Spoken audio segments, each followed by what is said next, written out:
Hey guys, what's going on? I am Matt O'Leary back with another video. Today I wanted to recap day 2 of training camp. First practice, some big storylines were coming out from today, so I wanted to lump them all together in one video. So without further ado, let's just hop right into some of the biggest storylines from the New York Jets' first practice today. First thing on the list, Aaron Rodgers out there, just gotta love it. But okay, the offensive line. We all wanted to know, how is the offensive line going to shake out? Where is Duane Brown and Mekhi Becton going to end up playing? So, no Duane Brown yet, which isn't super surprising because he is coming back off an injury. He's an older player. He's a vet. He's been there a long time, or been in the league a long time. This is his second season with the New York Jets, but moral of the story, Duane Brown was nowhere to be found. So that meant that Mekhi Becton got left tackle with the number 2s. With the number 1s was Billy Turner. And I'm wondering if Billy Turner has some sort of inside track at right tackle. That's a storyline that I think has been going under the radar a little bit. And I want to make it clear, I've said in past videos, I'm not rooting for that to happen. I'm rooting for Duane Brown and Mekhi Becton to be the 2 starters, but could we really live in a world where Billy Turner is starting on the Jets offensive line week 1 and maybe Mekhi's not? Unless Duane Brown's not ready to go and Mekhi's starting on the left side and then Billy Turner starting over on the right side. It's very early in training camp. So we don't have to draw any conclusions today, but that was our first look at the offensive line. Obviously it's our first look at everybody. And that was interesting to me, was that one, Mekhi Becton was working on the left and not, with the 1s at right tackle. Instead, Billy Turner was out there at left tackle. It wasn't Duane Brown. So that was a little curious, and we'll see if that changes, obviously throughout training camp. It's a long way to go. It was only day 1, but that was something of note that jumped out to me there.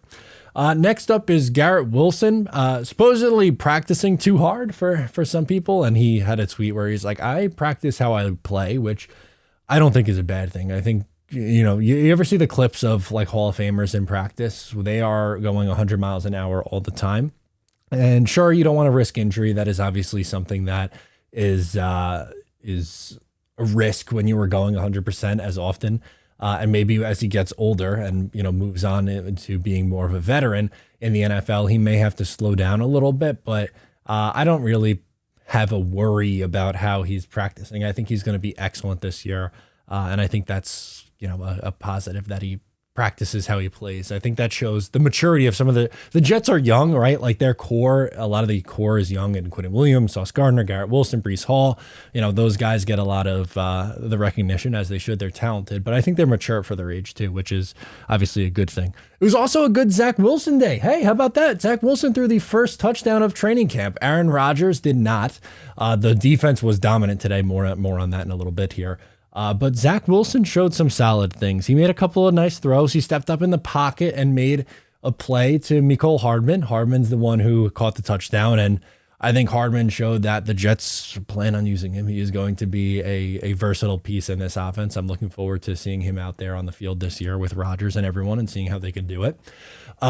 So I am, I guess, pleasantly surprised. Actually, pleasantly surprised probably isn't the right word. I'm happy. There we go. I am happy, which is very different from pleasantly surprised. But I'm happy that Zach Wilson had a good day. He needs to have more good days and look good in the preseason, because it wasn't a great Tim Boyle day today. And I don't think Tim Boyle is beating out Zach Wilson, which I guess in theory you could spin that as, oh, that's a good thing that Zach is beating out someone for the backup quarterback job. But I don't think Tim Boyle is a top,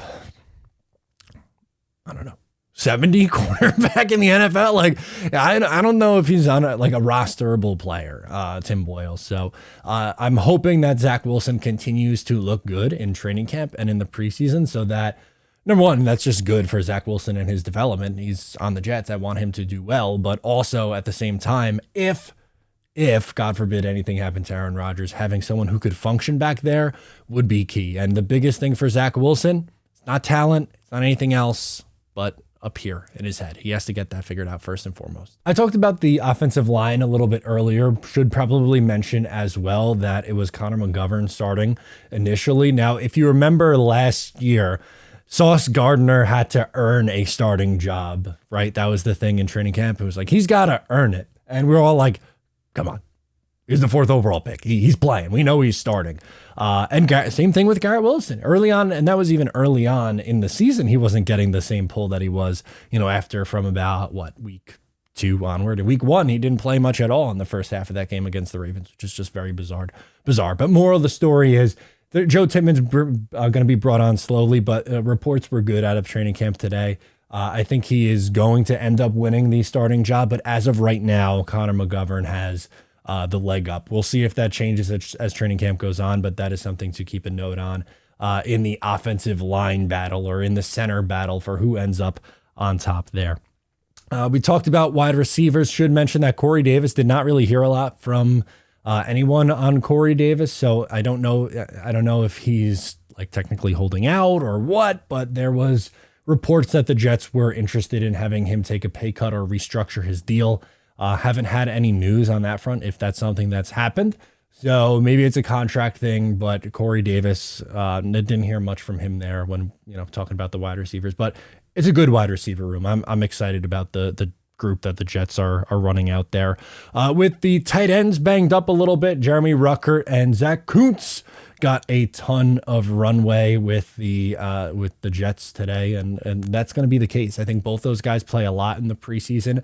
I am excited for both of them. I am especially excited for Jeremy Ruckert, who I think could really make a strong push to be tight end 2 this year. I really, really like his talent, especially as a blocker. I think he is too talented as a blocker to keep off the field, even if you want to use him in that, that H-back role or a fullback kind of role. That is something that I think is worthwhile. No Breece Hall. He's on the PUP list, so you got a lot of Michael Carter. He seems to be, as of this second, RB2. We'll see if that changes as training camp and preseason games come and that moves along. But as of right now, it looks like Michael Carter is RB2.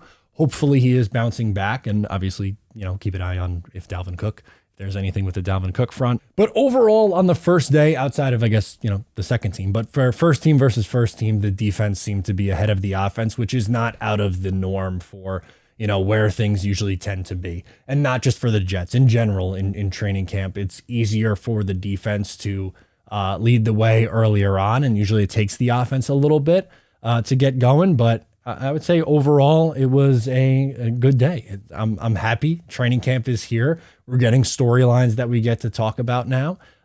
So this is all good stuff for the New York Jets, and that's my biggest takeaways from today. I want to hear from you on your thoughts from day 2 and the first practice that the New York Jets had. Sound off below in the comments on anything I went over or something else that you noticed from today that you'd like to talk about. We'll get after it in the comment section. I'm Matt O'Leary. Subscribe here if you're new. Give a thumbs up. I'll catch you next time.